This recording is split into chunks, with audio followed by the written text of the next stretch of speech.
Let me first start with a little bit of a background to where GNDR, the Global Network for Disaster Reduction, came from. In 2005, the UN organised the Second World Conference for Disaster Risk Reduction. The UN and the member states were negotiating what was called the Hyogo Framework for Action. This was a large UN conference. There was, I think, about 156 member states were there.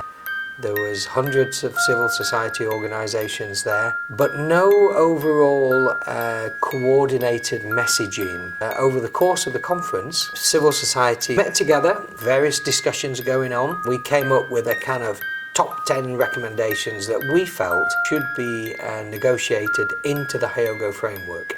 Zen Williams read the statement out, and it highlighted the importance about bringing people who are disproportionately affected into the policy making processes. But people kind of felt we should have done that before we arrived at the Japan conference. People said, well, to do that we need to have some kind of international architecture to enable civil society to work collaboratively on a global level. So that was the genesis of GNDR in 2005, and in May 2007 we were at the stage to formally launch the global network.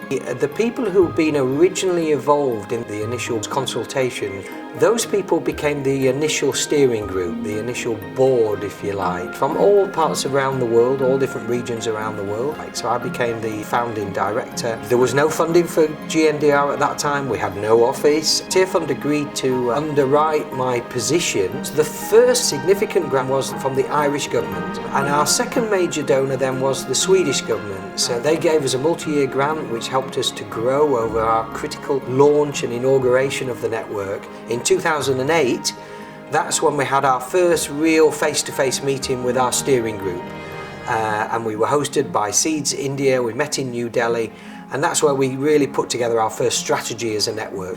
And in 2009 we decided that we would establish our own local level monitoring of the Hyogo framework at that grassroots level. It became known as Views from the Frontline, and Terry Gibson became the lead for the Views from the Frontline programme. And this was a key galvanising action for the network. There was 48 countries, around 350 organisations, and it involved them at the local, national, regional, global levels.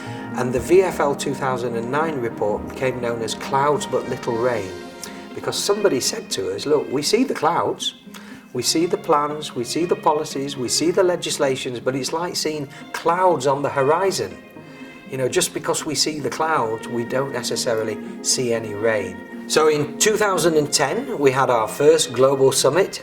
It was actually hosted in London. It's important that the Secretariat and the board are keeping connected with the growing network. In 2011, the Views from the Frontline programme was implemented in 69 countries. We were now at about 500 plus organisations. And it was also in 2011 that we got recognition in terms of the Sasakawa Award. Margrethe Wallström, she said that you've changed the agenda of the platform to a discussion around local implementation. And we felt that was hugely significant, because what Views from the Frontline 2009 highlighted was the gap between national policy and local action. By 2013, the Frontline programme had started to kind of evolve, and people started to say, well, let's not just promote monitoring of the framework, but let's promote the implementation of the framework, action at the front line, as opposed to just the views at the front line. By the time we get to 2014, we expanded the Secretariat, we established regional offices across the different continents, from the Americas, Europe, Africa, Asia, through to the Pacific region. We were reworking our strategy, our steering group were being replaced, so our executive now is made up of 12 different regional representatives. 2015 is a bit of a benchmark year as well, because the Hyogo framework now is coming to an end, and it's the start of the Sendai framework. It's the third World Conference for Disaster Risk Reduction. Again, it was hosted in Japan. And of course, we'd had a lot of experience. We were now officially recognized as the NGO civil society organizing partner for inputting it into the formal negotiations. And when we now look at the Sendai framework, it's very encouraging to see a much more explicit recognition of the role of civil society. It's very much embedded within the Sendai framework. 2016, we had our latest global summit, which was in Bangkok. So this is where we adopted our new forward-looking strategy, Stronger Together.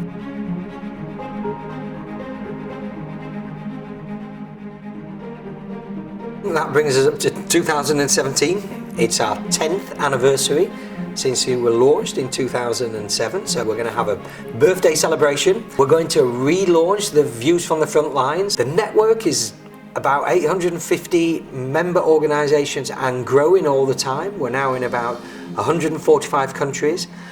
We have this kind of overarching strategy, but we need to regionalise that. We know the situation in Africa is different from Asia, is different from the Pacific, different from the Americas. Our current donors are the Swiss government, the German government, the US government. We've had some very good support from a few very committed donor governments, but we need to diversify that. A network is it's quite challenging to get funding for, but we could not have achieved what we've achieved without the critical support of those donor governments. So just to acknowledge that and to thank them for that. What we learned from the Hyogo framework, it got policies and it got legislations in place, and we need to celebrate that.